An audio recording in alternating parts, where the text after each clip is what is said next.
Good morning. Okay, I am Lora McCalister-Cruel, District Data Coach for Bay District Schools, and you are the fortunate ones to see me face-to-face this morning. So I appreciate you being here. This is the data analysis training for administrators and others. So we are glad that you're here. Few housekeeping, remind you to please turn your cell phones off, as well as we will take a short break. 10-minute break at the 45-minute mark, so those of you watching, you'll be able to take that break as well. But we do have a short period of time to work together today. Hopefully those of you that are dialing in, you received an email this morning with the handout packet, and please make sure that you've printed that off and you're using that as well as you go through the training. So, other things, just to remind everybody, if you haven't been in a training with me, there are a couple of things that I do just to make sure that you understand. I'm formatively checking and assessing. One is I'm going to ask you, do you understand? Do you get it? And I'll say, give me a woot woot if you get it. So let's practice that. Give me a woot woot. All right, if you don't understand and you don't want to be conspicuous by putting your hand up, I always ask you, give me an Austin Powers with your finger right there and say, I don't get it. So everybody try that. I don't get it. All right, those of you at home, I'm sure you're wishing you were here now. So let's go ahead and get started. It is the Bay District Schools Data Analysis Framework. Your objectives for today, our objectives for today are fourfold, okay? Discover a framework for data use, apply data literacy, facilitate data-driven dialogue, and of course apply the principles of effective data use. In your handout, as we go through, you do not have the slides. What you have is more detailed information about the slides. I think that's better than just giving you slides. So notice this quote, continual analysis of the gaps between goals for student learning and student performance defines the actions of effective schools. Keep that in the back of your mind as we go through this process today. Our agenda. We're going to be connecting the bridge between data and results. You're going to examine a data pyramid and work on your own, and then we're going to simulate the data-driven dialogue process. So let's take a look at building the bridge between data and results. We know that there has long been a divide between data and results. Research has shown us, whether it's Nancy Love, which this is her research comes from this, Mike Schmoker, DeFore, whoever it is, they're saying that collaborative inquiry is what needs to happen in order to bridge the gap. So take a look. In your handout, that first page will give you more detailed information about each one. But leadership and capacity, we must build leadership and capacity skills in everyone in order for us to have collaborative inquiry. It cannot be just a few charismatic leaders that know how to use data or love using data. We must build that capacity. There must be a structure of collaboration. In Bay District Schools, we are under a new initiative of using PLCs, which is a perfect example of a structured collaboration situation. Then you have data use. Now, this is the one that we have the biggest divide. I like to call it the drip syndrome. Data rich and information poor. Okay, we have a lot of data, but we don't really use it. So what we're trying to do today and throughout this year and coming years is to use that data so that we can improve the instruction that our students receive. And hopefully, I won't say hopefully, we will get the results that we want. The foundation to that bridge, though, rests on culture, equity, and trust. The culture that we believe all students can learn. Equity, that we're talking about every student having the access to a viable and guaranteed curriculum. And the trust that we have with each other and our students and the parents and community at large, that we will talk about everyone's data and act on it in a non-judgmental and risk-free manner. So here's the assumption that we should all base our work on. Collaborative inquiry, teacher teams constructing meaning of student learning, problems, and testing out solutions together through rigorous use of data. And reflective dialogue unleashes the resourcefulness of educators to continuously improve student learning. That is the assumption that we are basing this on for Bay District Schools. So leadership and capacity. You'll turn to your next page, you'll see there's a bunch of circles and some information, and it says the data coach role. Now, although my title is District Data Coach, I am not the only data coach in Bay District Schools. Everyone sitting in this room and every employee in Bay District Schools is a data coach. And our responsibility is to use data literacy, facilitate the collaborative inquiry process, and lead for sustainability. So, who are data coaches? They are specially trained teachers, administrators, staff developers, or instructional coaches. It could be at the school site, it could be at the district level, it could even be coming from an outside agency. They are the ones who guide data teams, or PLCs, grade level departments, and departments in secondary through collaborative inquiry. And of course, they influence the culture of schools to be one in which data are continuously used collaboratively and effectively to improve teaching and learning. So, what are the core competencies that you must know and your teachers must have in order to use data effectively? That first one says data literacy and collaborative inquiry knowledge and skills. Now, this is a great self-assessment. Do you have those skills that it's going to take in order to look, analyze, and synthesize information from the data? The next one is a big one.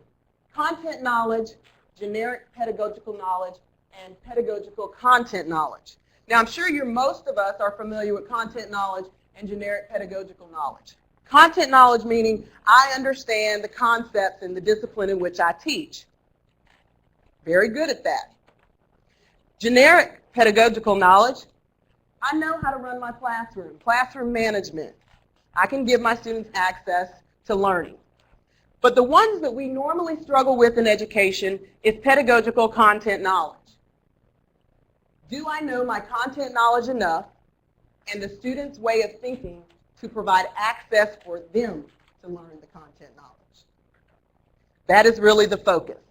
And then, of course, cultural proficiency. Knowing and learning and keeping in mind always that we have a diverse population at all of our schools. And of course, leadership and facilitation skills. So let's take a look. What does that structured collaboration look like? If you just take a quick look, it probably looks something familiar to the 8-step process for school improvement. Over here you have building the foundation. So right now in Bay District Schools, we should be working on establishing our PLCs, getting our norms together. And let me say this, if you don't have norms and you're not abiding by norms, the rest of this won't work. So if your faculty is still in this stage, it's okay. Build that foundation. Once you've built that foundation, then you're going to collect data. You're going to do some research to be able to identify what the student learning problem actually is. Once you've done that, you got to collect some more data and research to see what are the actual causes of the student learning problem. So now you're at verify. Then next, we're at data research again. Got to collect some more. Make sure we're doing what we're supposed to do. We are having the right causes, addressing them, and we're going to generate solutions. Notice that we didn't start with data and go straight to solutions, which is the norm in education in most times. And then we collect more data through implementing, monitoring, and finally achieving the results that are desired. So what are we used to? Take a look. Marinate on that for a minute.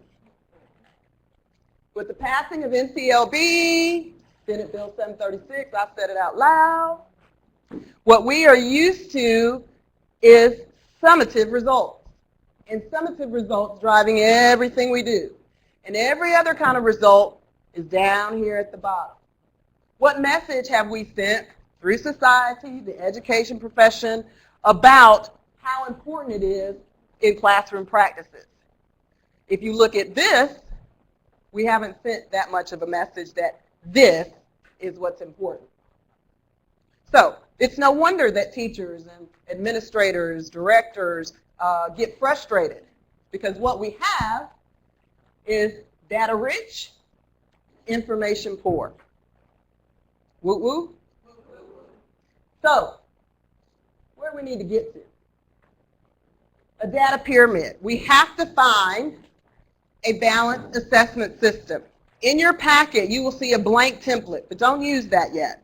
Okay? You notice there are 5 equal parts to this pyramid. Take a look at data sources. Nancy Love says, and Bruce Wellman say that there are 5 types of data sources that every school and school district should be concerned with. We have formative classroom assessments, summative district and state assessments, benchmark common assessments, formative common assessments, and data about people, practices, and perceptions. Okay? They also say that there's a time frame in which each one of those should be used. Data should be collected, analyzed, and verified causes. So the time frame, we have quarterly or end of the unit, annually, 2 to 4 times a year, daily to weekly, and 1 to 4 times a month. Make sense? Whoop, whoop.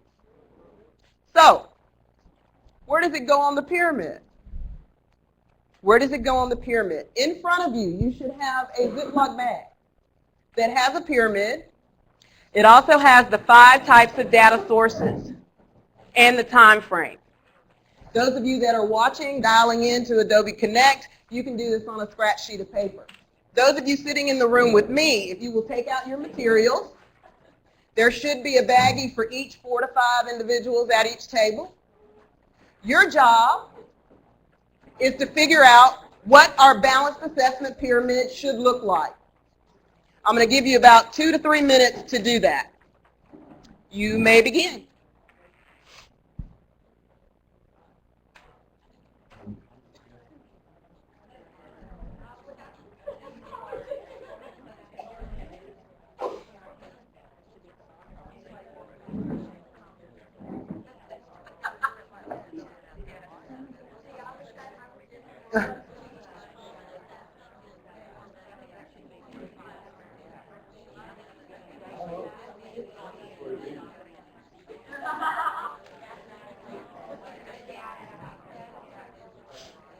You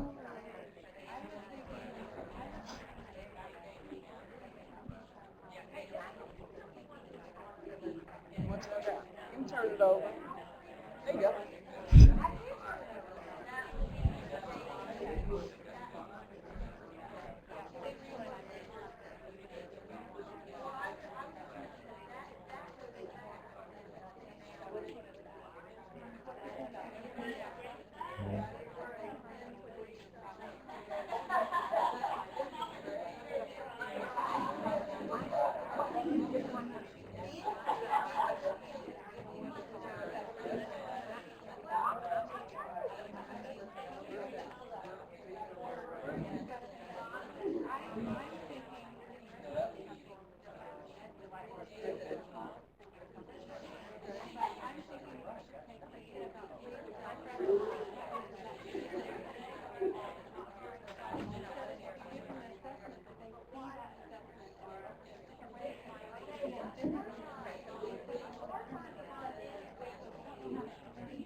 Hey, signal, please. I heard some great discussion. I heard some, I don't believe that. I heard some, I want to get it right, as we all do. So let's take a look. I want you to leave your pyramids the way they are, and let's take a look and go ahead and formatively assess yourself. Take a look at the data pyramid.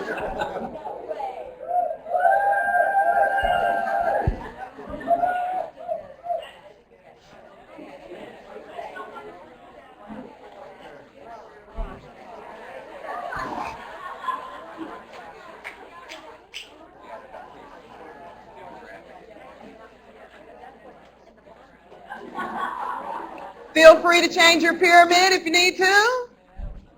Just formatively assessing. Okay, signal please.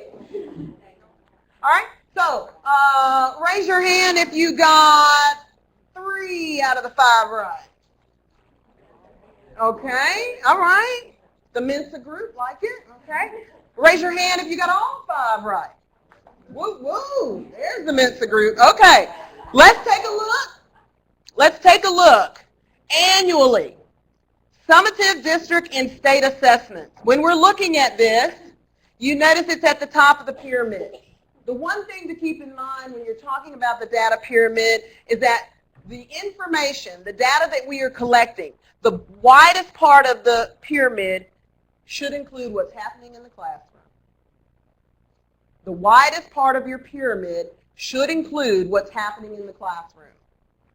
So that's why you see the summative district and state assessments up here at aggregated, disaggregated, strand, item, and if applicable, student work. Now, for Bay District schools and any school pretty much in the state of Florida, if you're looking at state summative assessments such as FCAT or the upcoming FSA, the only real student work that we're going to be able to ever view there probably is the writing component, right? We don't get their multiple choice test back. Take a look at 2 to 4 times a year data about people, practices, and perceptions. This includes looking at demographic data, and that could be of students as well as teachers. You think to your school improvement plan, what do they ask? They ask about race. They ask about socioeconomic status. They ask about how many teachers are highly effective. Okay? Think about enrollment and a survey or interview. Bay District schools, we have one official one once a year, and it is the climate survey. Observation data, curriculum maps, lesson plans. Now, let me say something about this lesson plan.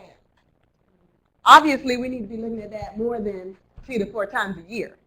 But when you're looking for trends and patterns, such as the +2 process that we will be going through and starting in October, 2 times we'll be coming to your site.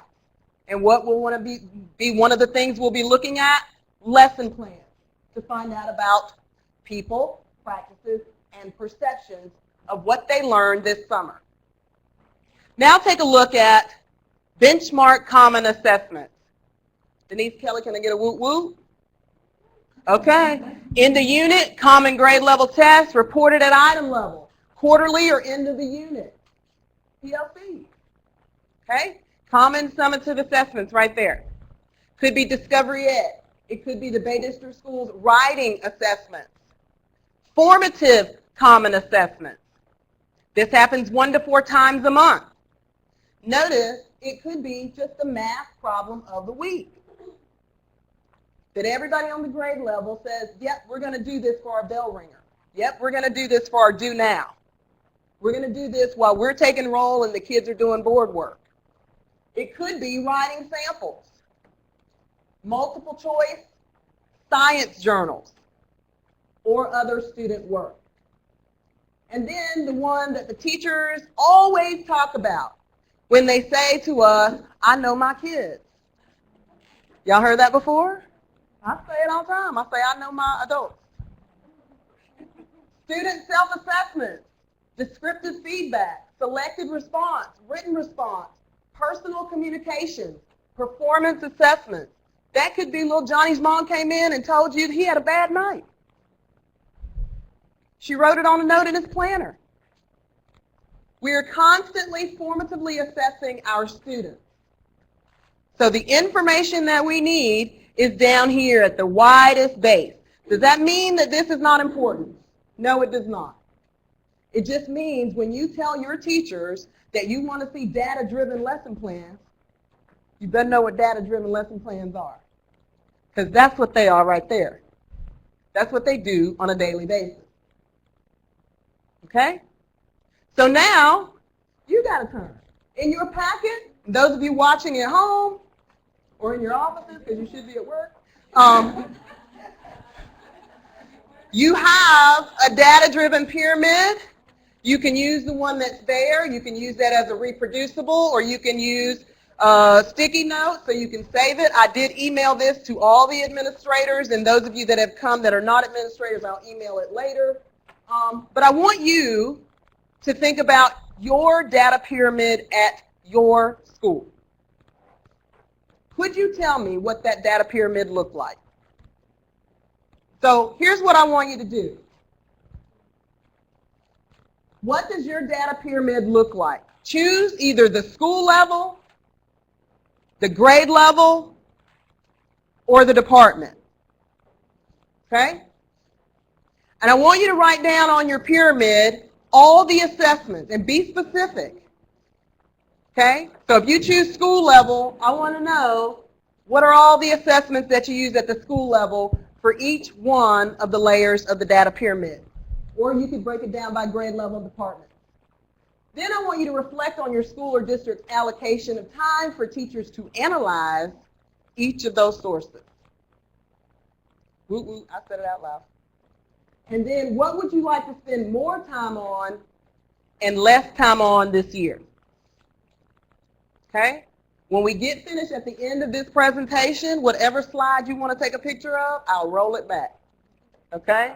Or let me know, and I will forward that as well. I know, hashtag Willis. That's what Willis said. All right, so does everybody understand the directions? Whoop, whoop. Okay, you got about 2 minutes to do that.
Please?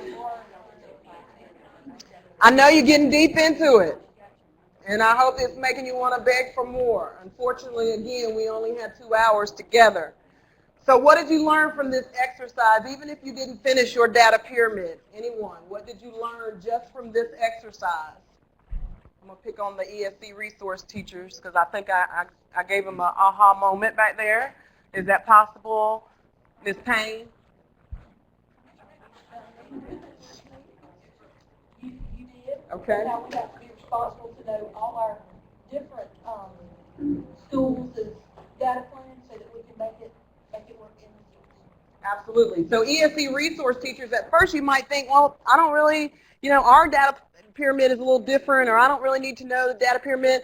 But as I said to them as they were conferencing, if you're talking about, I'm an old ESC teacher, in my heart always, when you're trying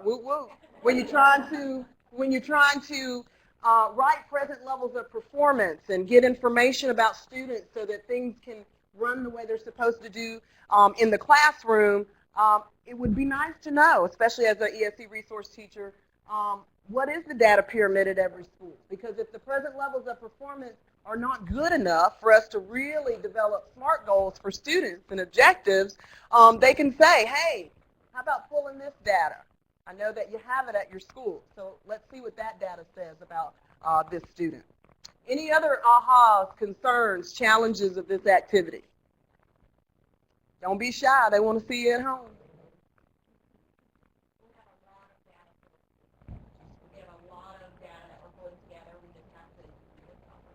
Absolutely. So one of the things that's important, Amy said, we have a lot of data sources that we're using, and we have to pull it together. Here's the important thing. If you can't remember it, please write it down again. The DRIP syndrome about data rich and information poor. When you develop your balanced assessment system at your school, you get it all down, what everybody's doing. Wouldn't it be interesting to see which ones they're actually using and which ones they're not? We spend a lot of money on programs and softwares. Just naming a few, no judgment here. Read 180, SM7, all of those different things that we use to get data from. But what are we really using? Do we know why we're even using these assessments? So when we say we're assessing the kids to death, you're right. You're right. Okay? So we have to figure out what is our balanced assessment system. Did anybody get to the last two? Yes, Lisa. How many people have a blank space on the second level from the bottom, the one that should be formative common assessment? Because we know that has not been going on district-wide, and that's not a criticism at all, it's just a reality. So the question is, how many folks had a blank space there where it says formative common assessment? If you want to take your pictures, now would be the time. Raise your hand, let's be honest. It's real talk, hashtag. This is where the PLC, that's where I filled, but it was the last box that I filled. The last box that you filled, okay? Remember that work that you're doing as far as common assessment, which could be in PLCs, can be benchmark, which are your summative, but they can also be common formative assessments, which are informing instruction. Did I see another hand before I call on Lisa one more time? Okay. I wanted to connect the dots to a guaranteed and viable curriculum. One of the issues that we have is what the teachers are doing down here on a daily and a weekly basis in isolation. If you're not going up to that second level and looking at things collaboratively in a PLC, then that's where we're all over the place, and I'm assessing differently than Darnita's assessing, and that's where, things don't come together. Absolutely. So where does Bay Right fall? Wouldn't Bay Right be considered a formative concept? It would be a benchmark? It's at the end. It's just like DE. Okay. Yeah. But that doesn't mean what you're doing at your school. Everybody may have like Northside Rights or where you do it more frequently, okay? And then that would be formative. When we're doing Bay Right, we're trying to find out, is our instruction district-wide working? Are we calibrated based on the rubric? Yes. But could we not also use that Bay Rights as a formative? And that's the way we're using it. Some of them will overlap, it seems. Absolutely. Absolutely. Any other questions, Jean, in the back? We talked a good bit about time, that's a question, and we put down, we listed what time we actually have, and then, of course, it doesn't ever seem like it's enough, and so we talked about repurposing some of that time, like our faculty meetings, maybe repurposed for working on things versus just making announcements. Absolutely. Repurpose faculty meetings. Going over faculty meetings. One of the big things that if you don't leave here with any other knowledge, I'm gonna step out on a limb here. I'll get in trouble later. It's okay, I can take it. But the most important thing that is missing in every equation, no matter what initiative it is that we are doing in our school district or nationwide, is we're not modeling for teachers what we want them to do. Now, I can tell you what I want you to do. I need you to crank out a common assessment because we got to have it in by November. I need you to establish norms. Don't worry about what norms mean. Just get it because I got to turn it in. Hashtag real talk. We have to model what we want to see. Just like we expect teachers to model for their students what they need to do. Okay? So that is very important. So a repurposed faculty meeting is a perfect place. And I would say to you, this type of exercise at the beginning, short, sweet, 5 minutes. Do they know? Get a self-assessment of what their data pyramid looks like in their classroom. Does everybody know what it looks like at their school? Woo woo? Any other comments about that particular exercise? Okay? All right, so we're getting ready to go into the data-driven dialogue. Remember I told you the objectives were for you to learn a process in which we could actually talk about that. Now let me say this. This is going to be a hard one. All right? I'm going to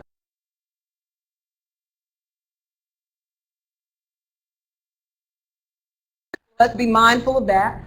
We did not establish norms about looking at data, but please be respectful. Please listen. You may put your stake in the ground. Let me say that again. You may put your stake in the ground, but be prepared to move it. Woo woo? Okay.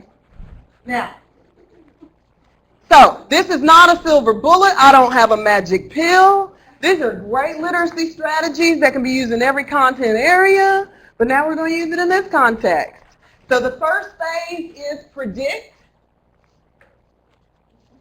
The next phase is go visual. Phase 3 is observe. Phase 4 is infer and question. That seems pretty easy, doesn't it? It looks very easy. It looks very easy. The problem is that we don't do this stage when we're looking at data. We kind of go here, phase 2. We look at the data, graphs and charts, and guess what? We go right over here to phase 4. Okay? So we're visual and we're inferring and questioning. All right? So let's take a look. That was for the big picture people. Now here's the detail, okay? I try to differentiate. Y'all let me know if I'm all right. Thank you. In the predict phase, surfacing experiences, possibilities, expectations, okay? In the predict phase, just like we would teach students to predict before they read or predict what do you think you're going to have to do in this math problem, what do you think are the causes and effects of the Civil War, we have to predict. We're asking, with what assumptions are we entering this phase with? Okay? That's important.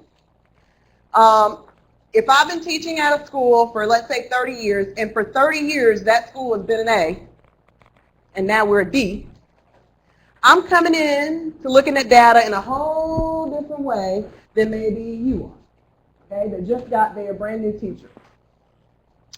What are some predictions we're making? What are some questions we're asking? What are some possibilities for learning that this experience presents us with? So here are the stems. When we get ready for the prediction phase, these are the stems. You can create your own if you don't like any up here. But these are some stems that you can use to talk about what you believe or your assumptions about what we will view. So notice, I assume. I assume, again, there's no judgment. I'm just using examples. I assume that because we had a writing initiative last year, our writing scores will be off the charts. Do you see how that stem works with making a prediction? Okay? My expectations are the high kids are still excelling.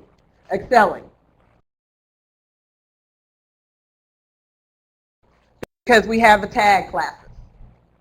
Okay?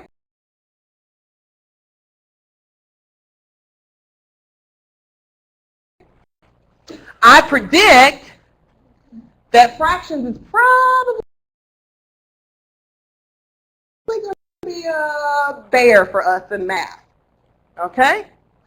I wonder if our students with disabilities are making any gain. Some possibilities for learning that this data may present, my instruction wasn't good enough. Everybody understand how the predict phase works? Woo woo? Okay. Go visual. Now, simple, simple, simple. In this day and age, we're in the age of technology where we can create charts and graphs through Excel and a whole lot of other programs on the computer, and that is great. We do that during free service. We do that to speed the time along. We're going to do that here today. But when teachers are working in PLCs, it is really, really powerful for them to create their own visuals based on the data. So they may have their data from DE or FCAT or their common assessment, but when they start creating their own graphs on large pieces of paper and they're having to graph it themselves, okay, it is more powerful. During this phase is where you give everybody think time.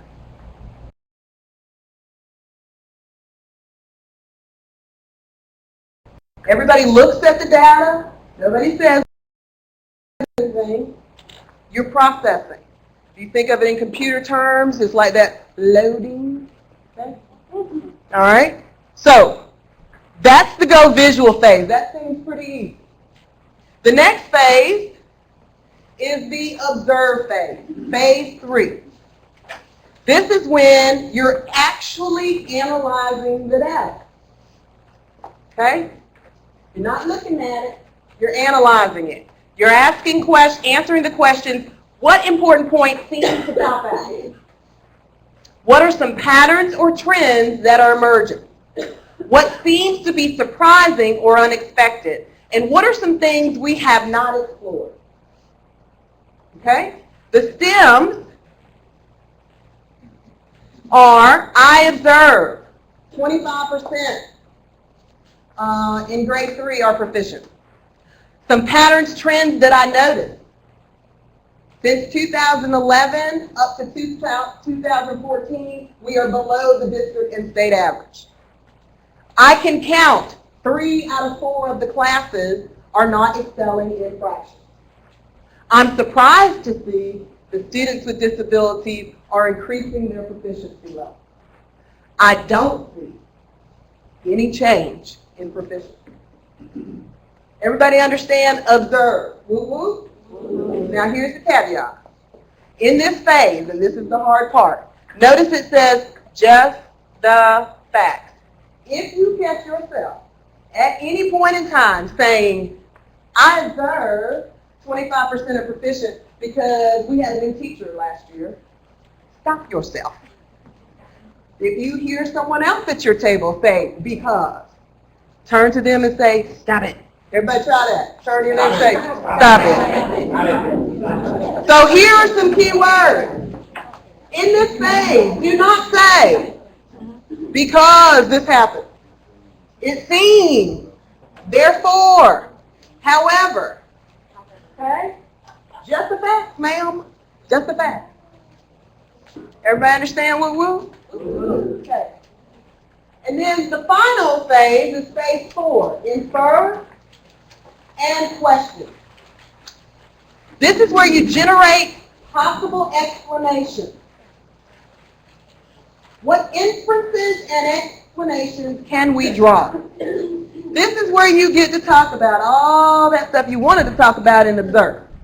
Okay? It seems. Okay? However, this is the phase in which you can do that. What questions are we asking? What additional data might we explore to verify our explanations? And what tentative conclusions might we draw? That's what this phase is. Now, let me say this, and you might want to write it down. When you're in this phase, be very cautious to focus solely on your sphere of influence. Now, some of y'all might call it circle of influence. Versus your sphere of concern. Now, I'm concerned if we have a high mobility rate. I'm concerned about that, y'all. But guess what? I can't make them come. I can't make them and help them pay their rent so they can stay in my district, so they can come to my school. It is a concern, but it is not something we can directly address. All right? So, when you're in this phase, make sure that you help teachers and other administrators and support staff stay focused on our circle or sphere of influence and not necessarily our sphere of concern. Woo woo? Woo woo. So here are your stems. It seems, I believe, based on, I think, I want to know more about, we may need to focus on, and the student learning problem is. And of course, that's where we would address the why. Now, take a look. Research says that there are usually 5 or 6 categories where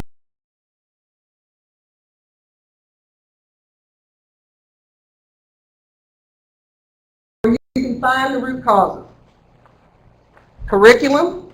Do we have a guaranteed and viable curriculum?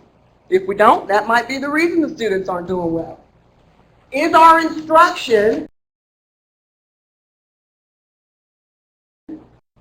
standards-based and aligned to what's supposed to happen? Are our assessments aligned to the standards? Okay? Equity. Is it accessible to every student in our district? Are the teachers prepared? Have we given them the resources and the professional development that they need to carry out the mission in the classroom? And then, of course, any other critical supports. Are the community involved? Okay? Are the IEPs right? And any other. Now, you can add other, the category other if you want to. That's fine. But generally speaking, your root causes are going to be found in one of these 6 areas. Woo-woo? Woo-woo. All right. So, we're going to take our break. Remember, you have exactly 9.9 minutes, 10 minutes to take your break. And then we're actually going to get into the simulation of the data. Woo-woo? See you in 10 minutes.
I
did. So I'll know.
Hello, come on. 1, 2, check, check, check. Check, check. No, I have no idea. Come on. We all got to do it. We all got to do it. Okay. I'm going to tweak this. Okay, you ready? Y'all in here? Oh, let me do it. Okay, we got it. Okay. I'm not doing it. You need to work on that. I need to work on it. Oh, no. That's a bad one. Come on, we need another selfie. We'll do it. I was like him. He's the last guy. We need another selfie. I'll photobomb from behind it. That might work better.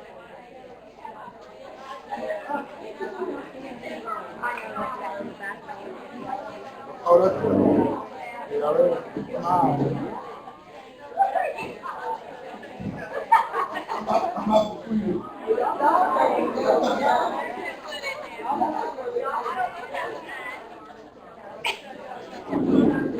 Ladies and gentlemen, we have about 49 seconds left.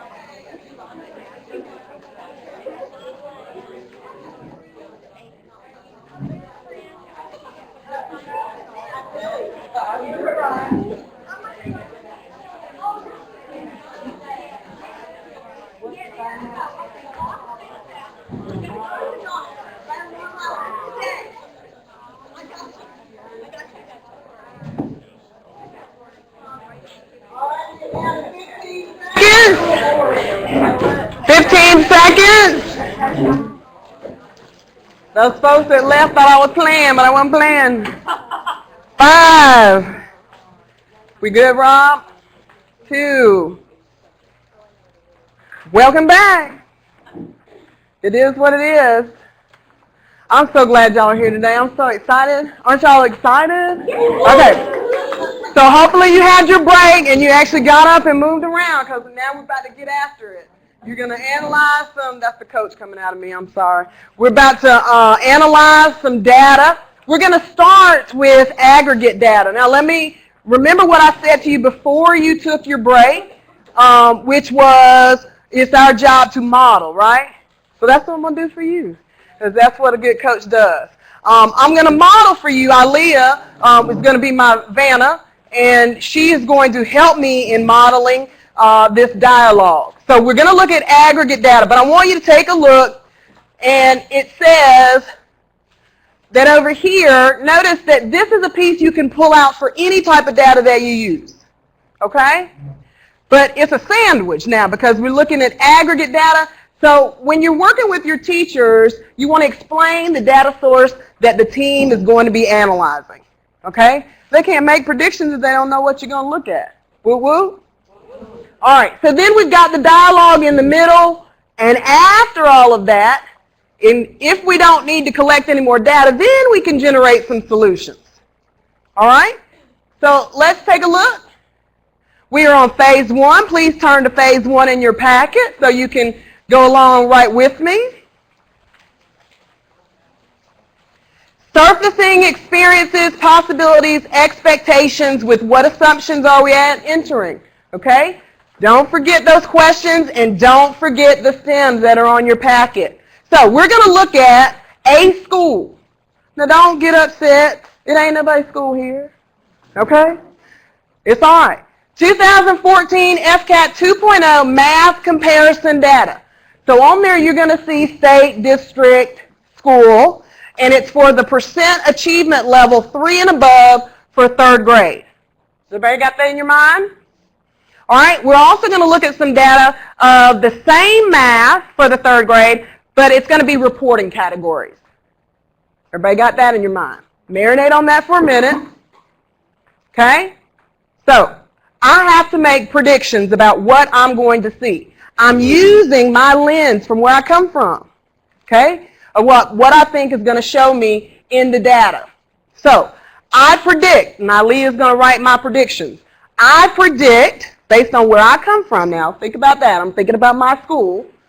I predict that it's going to be a low percent proficiency for grade 3 in math.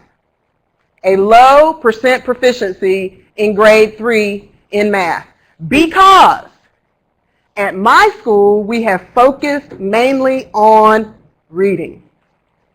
Does everybody see how I made that prediction? All right, now I got to take that other one, because that's my other data piece, and I got to make a prediction.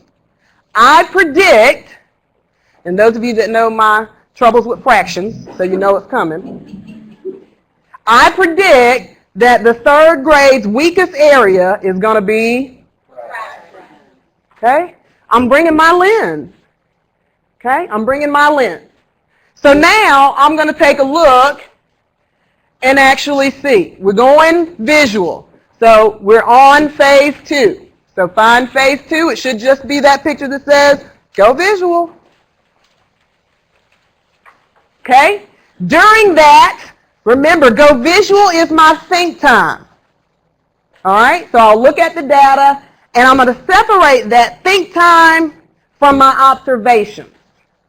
Okay? Because you got to pause and reflect, or as I like to say, marinate on it for a minute.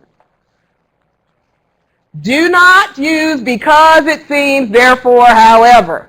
If you hear me using it, what are you going to tell me? Appreciate it. Okay.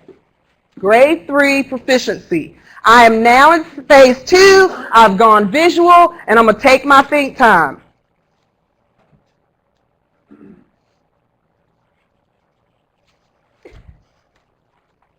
Now I'm going to make my observation. I am now moving to phase 3. My observation is that in 2014, there is only 34% of students proficient. Just a fact. From 2013 to 2014, 23% percentage point difference. Everybody hear my observations? Do you hear because? Do you hear however? Do you hear it seems? From 2011 to 2014, we have not been above 60%. Is that a fact? Did I say however? Did I say because? That is how you keep it non-judgmental and risk-free. Numbers don't lie. If you watch ESPN, you know what I'm talking about. Okay? All right. Now I'm going to go to our next data source. Could I go through and look more about how we compare to the district and how we compare to the state? I certainly could. But in the interest of time, we're going to move on to reporting categories. Whoop, whoop. All right. So here are reporting categories. Sorry, I know I'm in y'all's way. Reporting categories. So I've made my observations on the percent proficient. Now I've moved to reporting categories, because that percent proficient doesn't tell me a whole lot, right? I got to get deeper. So percent proficient, now I'm on reporting categories. So for third grade, there's operations, problems, and statistics. There's fractions and geometry and measurement. Of course, we're looking at the same years, 2011 to 2014 on each one. Okay? So I'm at Go Visual again, so I am at my think time. Okay? Marinating on it. I'm ready to make my observation. For operations, problems, and statistics, 2014 and 2013, 71%. Okay? For fractions, 2013, 70%. 2014, 40%. Geometry and measurement for 2013, 77%. 2014, 62%. Now, could I make more observations than that? I certainly could. In the interest of time, remember, we're going to move on. Now, I'm at phase 4, infer and question. So what do I have to do now that I've made the predictions? Remember, over here are predictions. We've made some observations for the percent proficient, and we've gone down to the reporting categories. Okay? Now, I want you to keep this in mind, because these are the skills the students are supposed to know too. Analyze, synthesize, and evaluate. So we've analyzed 2 data sets. Now I have to infer, make some explanations, ask for additional data. I could stop here, and guys, that's normally where we stop. When we get aggregate data like that, this is normally where we stop. We stop at fractions. Think about ippy-dippies for a minute. On the ippy-dippy rubric, it asks us to dig deep all the way to the specific weakness. Okay? And I've identified here, it seems, because I'm in infer and question phase, it seems that fractions, right, is the weakest area. Everybody see that? Woo woo? All right. Is fractions the specific weakness, though? Raise your hand if you think fractions is the specific weakness. Woo woo. It is not. So I have to figure out what additional data might myself and my team need to explore to verify. Anybody? Which classes made it, which classes didn't? Is that going to help me find the specific weakness, you think? It's a specific class that struggled and the rest of the classes did fine in fractions. Okay. Anybody else? Say it. Subgroups. Okay, we're talking about ethnicity, students with disabilities. Is that what we're talking about? Okay. The amount of time we spent teaching fractions. The amount of time we spent teaching fractions. What is the trend you're seeing in your classroom assessment, Patty? Operations regarding fractions are problematic. Say it one more time and a little bit louder. I'm not saying the rest of y'all are wrong. But Operations in regards to working with fractions are problematic with students. okay. Do y'all see a tie here back to my ippy-dippy training, administrators? Yeah. All right, I'm just trying to make connections for y'all, that's all. All right. So, all of those things, this is what we need. In order to find the specific weakness, we got to know what they assess. So take a look. Fractions was 40%. We have to know what those standards were. And the only way to know it is to pull additional data. Now, does this look like data you're used to seeing? It's still data. Okay? People, practices. All right, perception. So this is practices. So on FCAT, for grade 3, these are the standards that were assessed.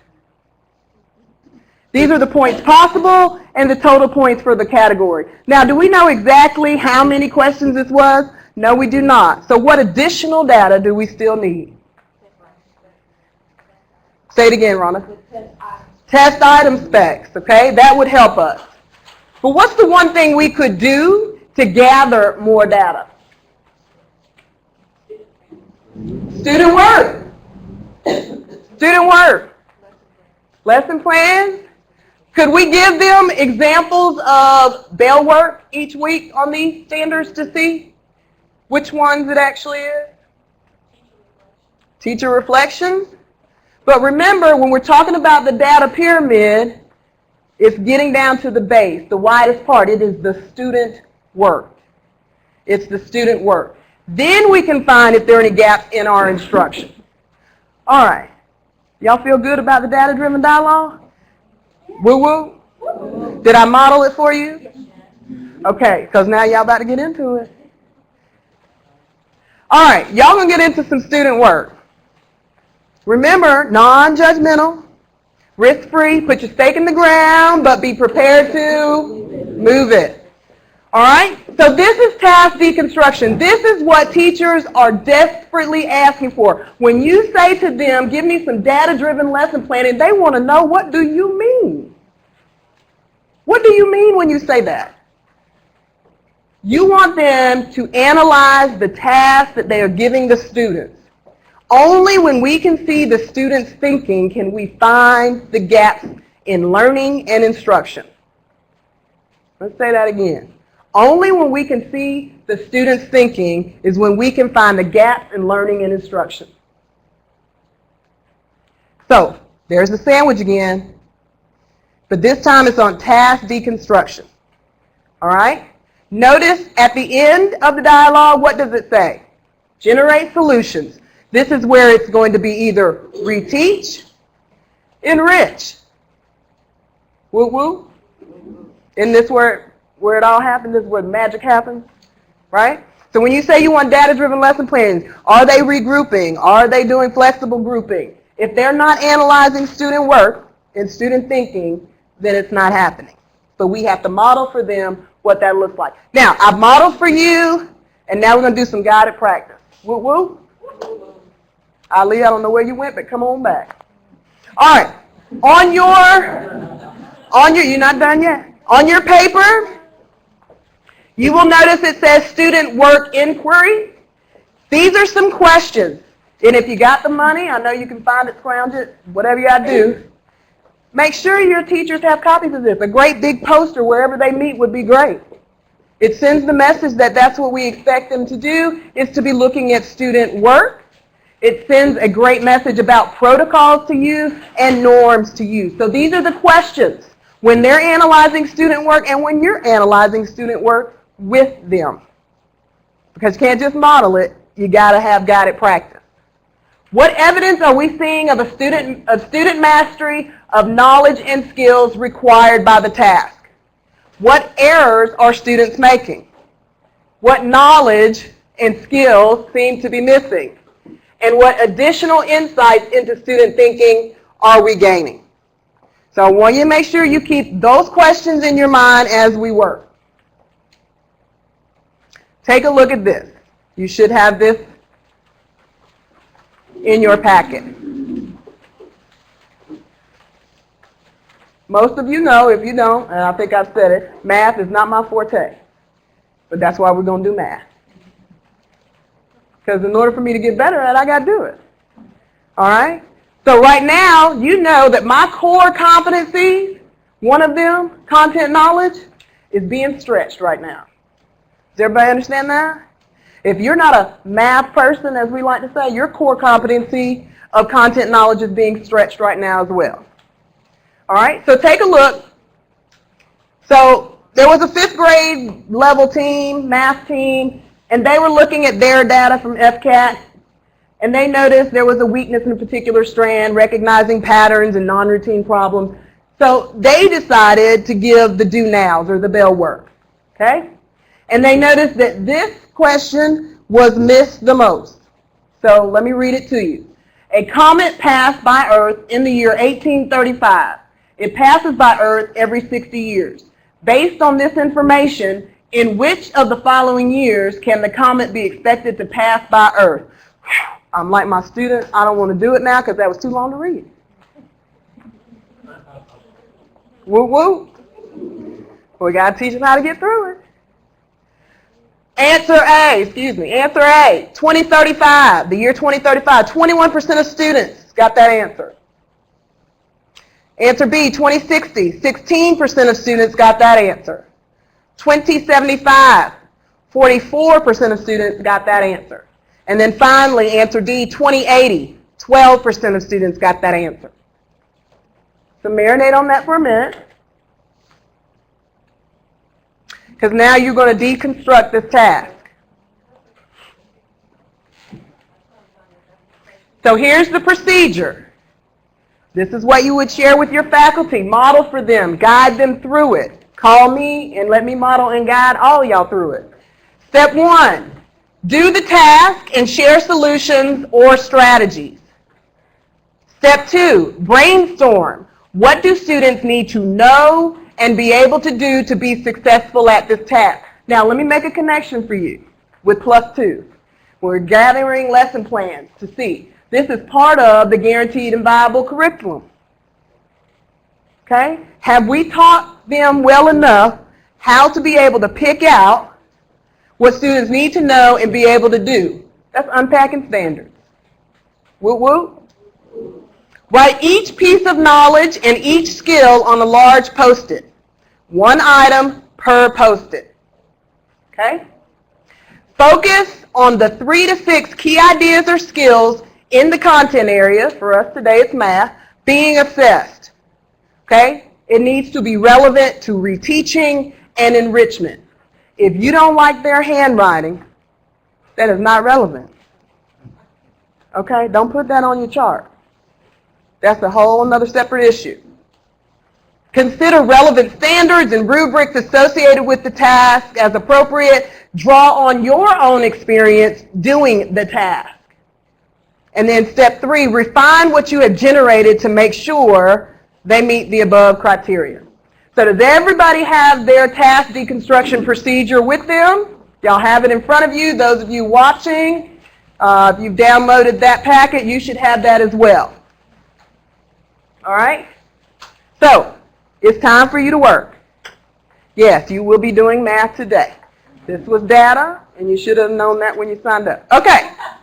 So, you may work in pairs, in groups, whatever, to deconstruct this task. So look at your procedures. I'm going to give you about 5 minutes. This is a 5th grade skill. You can connect that to, are you smarter than a 5th grader?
Signal, please.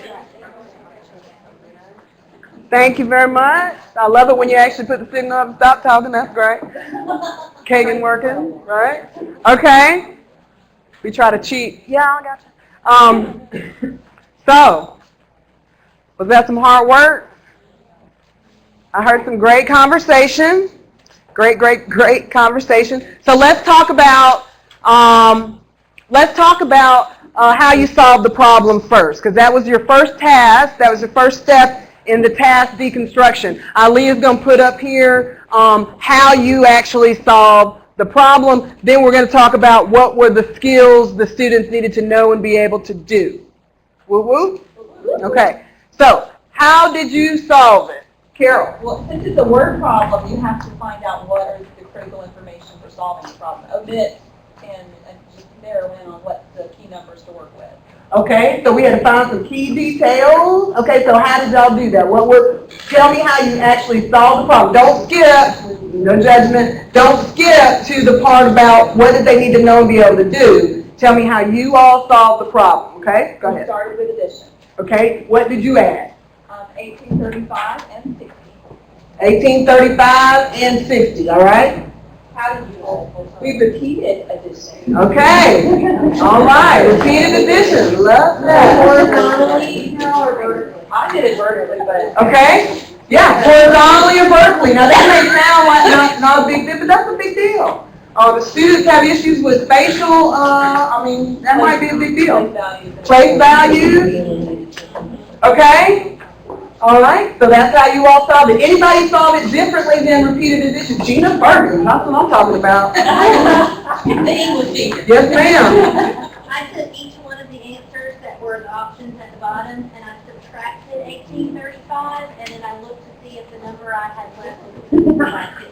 And see if the number you had left was divisible by 50. Still loud.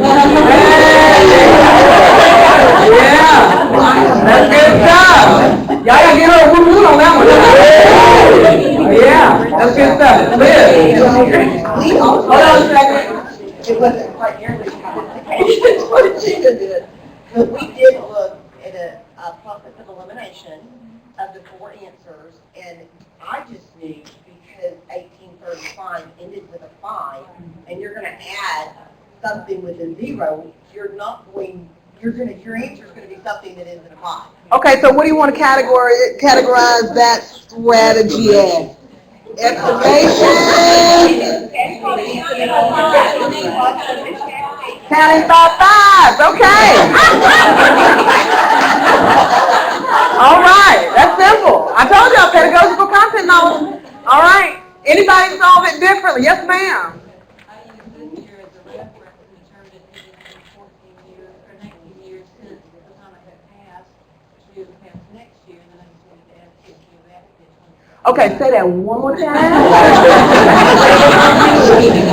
Louder, because I don't think I can communicate that. Say it one more I time. used this year as a reference and determined it had been 119 years since the comet had passed, which means it will pass next year in 2015, and I just needed to add 60 to the 2015 to get 2075. She wins. Go on, girl. What she said. I don't know what she said, but what she said. So that sounded good. Did you get that? You know. Okay. 2015 ellipsis. Okay. The ellipsis is something I can figure, a language arts teacher. All right. So do you see how there are all different ways we could have solved this problem? Hopefully Sil Rao is loving this moment right now. This is math talk too, by the way. This is math talk that they should be doing an instructional framework. All right. So based on that, what did you determine were the skills that they needed to be able to know and do? What did they need to know and do? Remember, you're drawing on your own reference. You've solved the problem. They need to know how to read. Well, I know how to read, but I don't comprehend anything I read. So is that really the skill?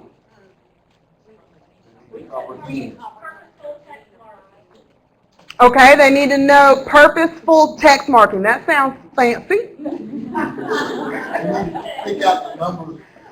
They need to identify key details. It's just that simple. Key details. Anybody watching is doing a deliberate practice or ippy-dippy, Chris, selective highlighting. That would address that. All right, so read, so key ideas and details. Anything else? That takes care of reading, I believe. Notice how reading can be done in all content areas. Shocker. Love it. All right, what about some math skills? What they need to know or be able to do? Okay, add. Did everybody add? Some people did what? Divided? Subtracted? Some people multiplied? So what do they need to be able to do? Thank you, Corey Pilson. He said math. They need to be able to know and... They need to be able to determine a strategy by what means they're going to solve the problem, and then stay with that strategy without jumping back and forth one to another. So they're not allowed to jump back and forth from strategy to strategy? Yeah, but if you're in the middle of one strategy of adding, and then you begin to divide, and that's not your strategy you're using it. So that could be a misconception. Yes. And right? So it's not necessarily an error. They don't necessarily have to know a whole bunch of strategies, do they? Well, I'm not a mathematician, but you don't need more than one strategy to solve that. Absolutely. You need multiple. So what is the basic or foundational skill? They got to know how to compute accurately. So whatever it is they're using, with addition, multiplication, division, subtraction, they have to know how to do that accurately, right? Okay. Everybody good with that one? All right, and it's y'all on the yoo-hoo. Okay. Anything else? Yeah.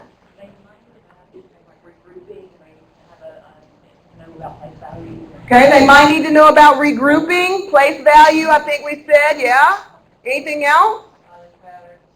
Say again? Patterns. Recognizing patterns. Thank you, Peggy Bunch. Recognizing patterns. Every 60 years, does it say? Is that a key detail in the word problem? Okay, woo woo, Peggy, thank you. All right, so we have several things up there.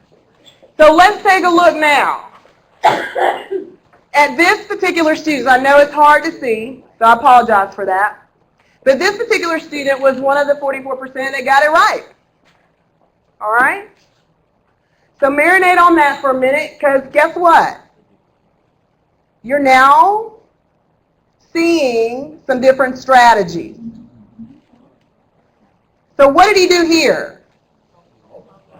He multiplied. He went big, right? 600. 60 times 10. Did he compute accurately? Okay. Did he read for key details? There's the 60. All right. 1835, is that the year of the comet? Okay. 600. What did he do?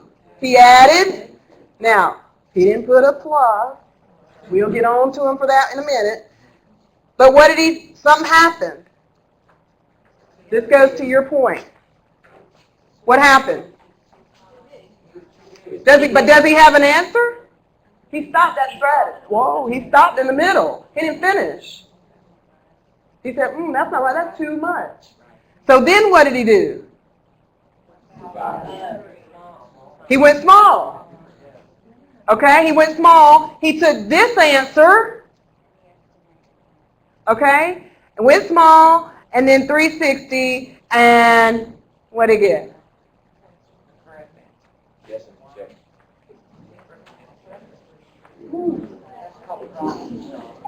Say it one more time. That's called problem solving. This is where our students are supposed to be. Okay? All right? Does everybody understand that? This is hard work, folks. So I want you to think about the next time we say you want data-driven lesson planner. I'm just saying, hashtag real talk. But this is what it's got to take. This is what it's got to take. And the only way for it to happen, I hate to say it, no, I don't hate to say it, I'm going to say it, is collaborative inquiry, which is PLCs. Because I, just like you, have a life outside of work. I know that's hard to believe. We do. And the best way to approach any problem is to do it with others. Okay? All right. So, if I was going visual, I'm that team of teachers, I'm going visual. Here is my chart. Okay, notice, know and be able to compute accurately. Recognize patterns, thank you, Peggy Bunch. Choose appropriate operation. Okay, yeah, you could put that. Read and identify key details. And errors and misconceptions. Everybody got that part? All right. So, I would create this. My team of teachers would create this chart. Okay, now you go back and remember what I said, that it's very powerful. Yes, you can do it in Excel, but when you're working with student work, it is powerful when you're creating it yourself. Okay? All right, so now that was go visual, right? We're going to continue. You're not going to examine any other student's work. Okay, now I want you to get ready to predict, because you're going to get ready to see the full table of the student work. Okay? So remember, I'm supposed to explain to you the data you're about to see. You're going to see the entire chart. Okay? So we are on step 1, predictions. Ali is going to write down your predictions. Think about your lens. What kind of trouble did you have solving the problem? What was it assessing? All right? You ready to go visual? Not yet, because we're on predict. Oh, I got you. All right, so I want a prediction from each table. This table, one person, what's a prediction you can make about what you're going to see in the chart? Some don't compute accurate. Okay? This table. All right. Hey, it's the first day of explicit instruction. You gotta let some stuff go. All right. I see you, Miss Tyson. Come on with it. That's okay. What you want? See? I'm sorry. What you want me to do? Nothing. Mr. May, go ahead. What do you think? Some will have trouble reading and identifying key details. All right. Keep on with the cheating on.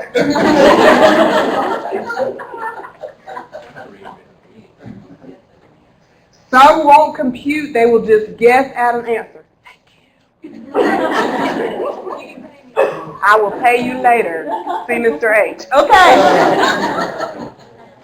All right, so we made some predictions, yes?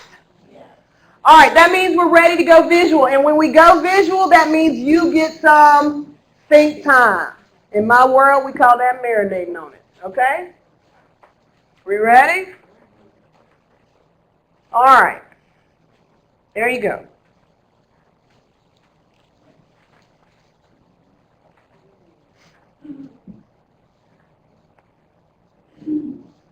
Go visual. Think time.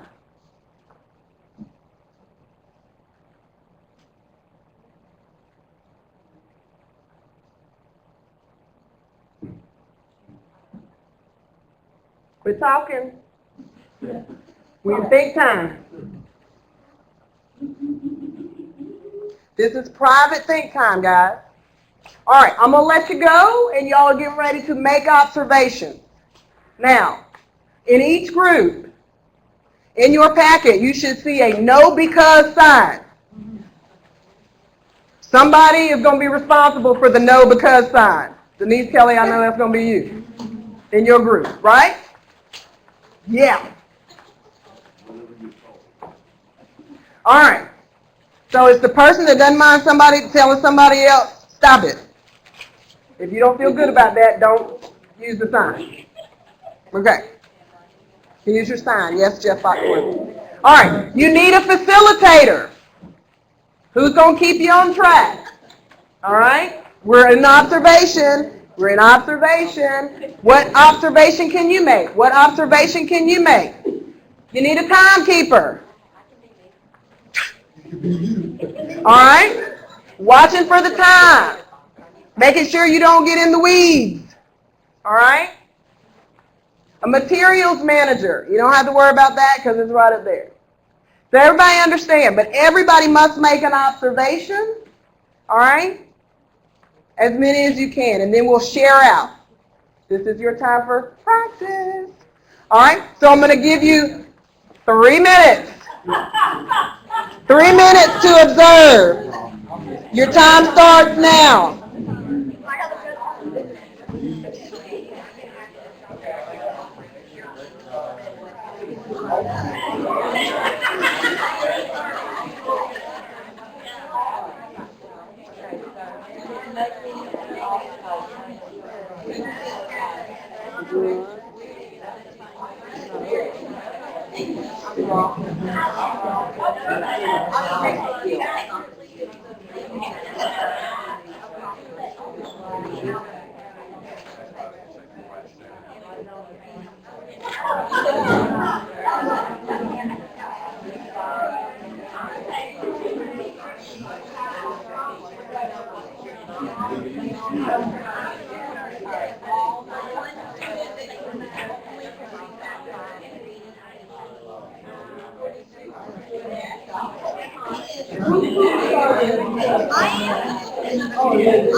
You're inferring.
Signal, please.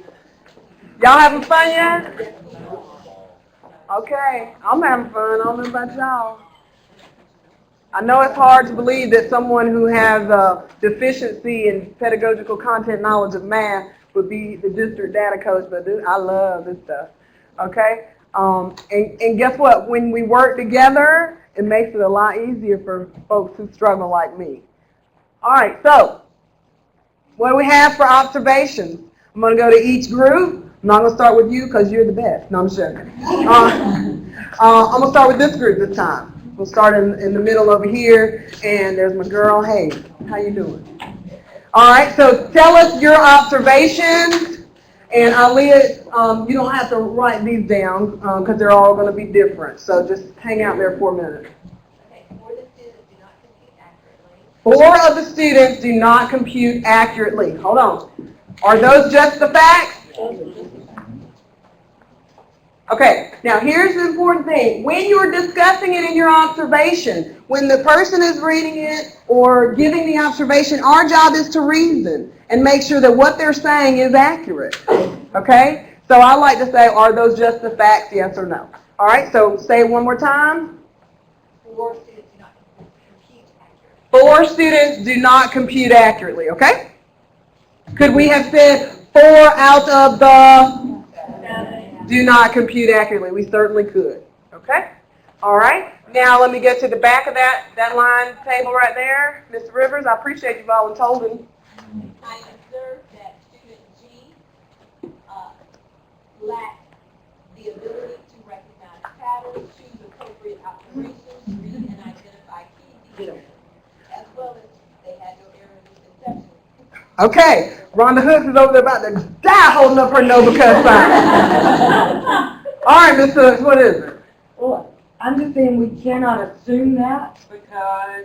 We can't assume what? We cannot assume that he does not know how to recognize patterns or choose appropriate operations or read and identify key details. We can't assume that. Okay, so what made non-judgmental risk-free? Ms. Rivers put herself out there, and I appreciate that. Okay? Yeah, I observed. Yeah. Did she use the stem? She did.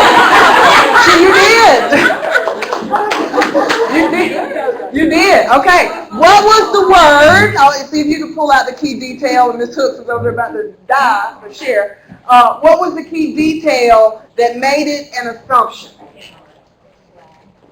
Lack. Did everybody see that? The word lack. Okay? The student lacks. So here's the deal. I want you to think about this. Thank you. I told you to do that at the break, so don't. That was good. All right. So here's the deal. If I'm in the classroom, or excuse me, if I'm in my PLC and student G is mine and he ain't yours, and you say student G lacks it, what'd you just tell me? I didn't teach it. That's what you said.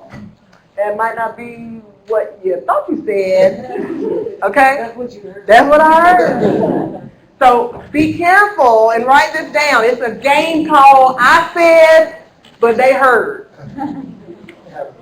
Okay? I said, but they heard. Okay? I said, we're going to go over the lesson plan look for us. Don't worry about it. We're going to do it point by point. I'm going to model it for you. They heard. We don't do lesson plans right. Hello. I'm just saying. Okay? Hashtag real talk. You said all those students have an issue with computing. They heard, I don't know how to teach math. Hashtag real talk. I'm just saying. All right? But that So- works for us too. Absolutely. When I was required to come to this data training, Yes. soon, you think I don't know how to do it? Absolutely. Yes, ma'am. Yes, sir. That's right. Hashtag, that's what Lily's talking about. That's right. Get out your phone. No. Yes. Laura, would this be appropriate? I observed that there is no evidence Sure. that he Yes. pattern to appropriate operation. Absolutely. Preach it. Okay. Hashtag preach. Give her woo woo. All right. That's called reflecting on your practice. Okay. Danielson 40. All right. Yes. Could you say that student G did not demonstrate those skills? You certainly could. You certainly could. We don't Okay? know if he did it in his head, which is amazing, or if he just got the right answer. Absolutely. Absolutely. Any other observation? Let's keep out. Did that table? Let me go over here. Yes, ma'am, Patty. We observed 4 out of 7 students can identify key details. Okay, she said we observed 4 out of 7. 6 out of 7 can read and identify key details. Is that just the fact? Just the fact. All right. And then go back there to Denise's, Cindy.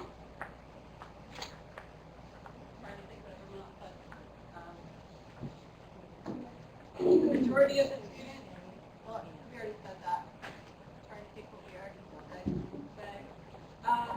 Let me stop you right there before you finish, because that's a great, we talked at the break too. The word majority, now, when you start dealing with math folks, majority means something that don't mean to the rest of us.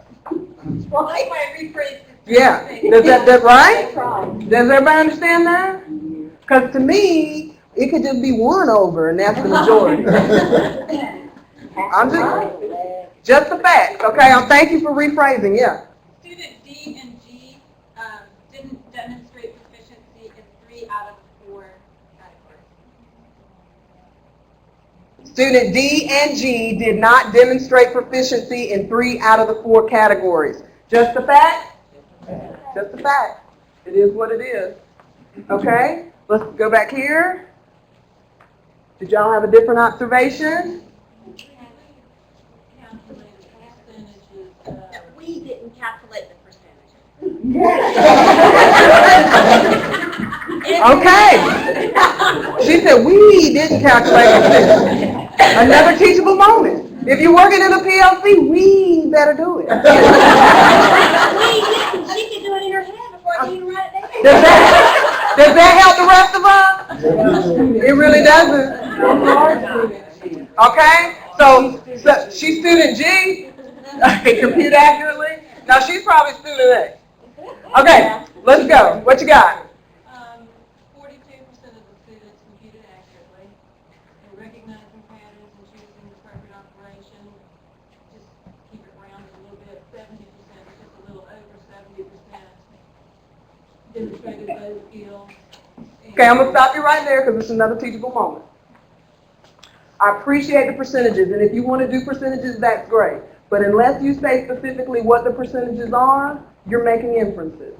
So if you say about 70%, or if you say a little over 70%, okay, so make sure that you are specific. If you want to use percentages, that is completely fine. but use them specifically on what they are. Okay? Yes, ma'am. Okay? This goes back to your norms, because you need to have in your norms how you're going to define the criteria. How are we going to talk about proficiency? Okay? What is the criteria for proficiency? Is it 70.11111, or is it about 70? Or is it 70? Okay? All right, just another teachable moment. All right, this front part of that table. Did y'all have a different observation? There were 2 students that demonstrated proficiency in all the areas. 2 students that demonstrated proficiency in all the areas. Okay, no one has said anything about errors and misconceptions. Okay? Back in the back. Can I get an observation? 2 of the 7 students had an error or misconception. All right. That observation phase is rough, isn't it? Okay? And just a point to note that when you're talking about errors and misconceptions, which is also part of the Danielson framework, should be addressed in lesson planning and demonstrates coherent instructions. This is where you can find how you can regroup your students and enrich. Okay? So, phase 4, infer and question. It seems, I believe. Now, ladies and gentlemen, you struggled with some of this in observation, so I'm not going to make you do it, because you worked on a little in observation during our guided practice, and we are running out of time. But understand that the next step for this teacher team would be to make some inferences and questions about why those students were struggling. Okay? So, is it our instruction? Do we not know how to teach recognizing patterns? Have we not taught them to selectively highlight key important details? Okay, remember those 6 areas I talked about of finding the root cause of the issue. So, as we wrap up today, I'm sure those of you in your offices, hopefully you have enjoyed the experience as well, but I want to make sure I did what I said I was going to do with you guys. Did we discover a framework for data use? Woo woo? Did we apply some data literacy? Woo woo? Did we facilitate some data-driven dialogue? Woo woo? And apply some principles of effective data use? Did we do what we said we were going to do today? Okay, good. Now, before we get to this exit slip, I want to make sure that that you understand in your packet, I think it's the last page, it tells you some next steps from here of what you can do. One of them, hopefully, is to go back to your schools. I am not requiring you to turn this into me at all. I'm just simply saying, research-based best practice. Okay? And develop your school-wide data pyramid. And ask your grade levels, your content areas, whatever you call them, to develop their data pyramid. We need to know what assessments we're using in Bay District schools. We need to know how we can help. And if we don't know what we're doing, it's still just going to be the drip syndrome.